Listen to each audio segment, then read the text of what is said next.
Syederalun, salah seorang pengendara sepeda motor tergelincir akibat tumpahan minyak di ruas Jalan Nasional Tapak Tuan Subulu Salam, tepatnya di Tanjakan Gampong Lok Rekam, Kecamatan Tapak Tuan, Kabupaten Aceh Selatan, pada Senin 4 Juli 2022 pukul 14.42 waktu Indonesia bagian Barat. Bersihkan tumpahan minyak di Desa Lok Rekam. Informasi tersebut diperoleh serambinews.com dari Kepala Pelaksana Badan Penanggulangan Bencana Daerah atau BPBD Kabupaten Aceh Selatan, Haji Zainal ASE MSI pada Senin 4 Juli 2022 sore.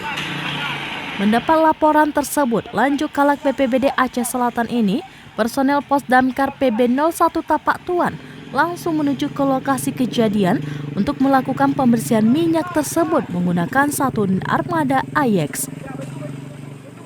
Dari Aceh Selatan, Taufizaz, Serambi On TV.